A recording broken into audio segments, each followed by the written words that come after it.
అరే రెండు ఒకటే సేమ్, కానీ కాస్ట్ మాత్రం చూసుకోలేదే. ఒకటి 49, ఇంకొకటి 55.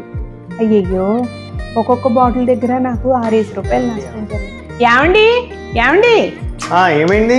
డిమార్ట్కి వెళ్ళాం కదండి, ఒక పొరపాటు జరిగిందండి. ఏం జరిగింది? చూసారా, ఇది ఎంత కాస్ట్ చూడండి. 49.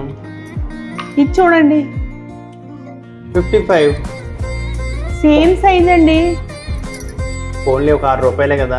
అబ్బా, మూడు సేమ్ అలాంటివి తెచ్చేసుకున్నానండి.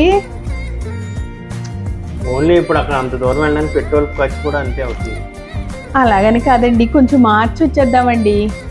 అయితే ఒక కండిషన్, బయట మార్చుకుని వచ్చేద్దాం. అలాగే అండి.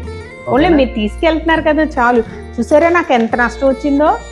అవును, చాలా నష్టం వచ్చింది. ఈ యూటెన్సిల్స్ చేంజ్ చేయాలి. సరే, డబ్బులు అందుకున్నాం కదా, పద ఇంటికి వెళ్ళిపోతాం. సరే వెళ్దామండి. మళ్ళీ వెళ్తావా? అదే ఈ డబ్బులకే కొన్నాం. మరి ఈ డబ్బులకే కొనాలి. సరే, ఈ డబ్బులకే రిటర్న్ చేస్తానని 12 రూపాయల కోసం నువ్వు తీసుకొచ్చావు, 7,000 రూపాయలు చేసావు.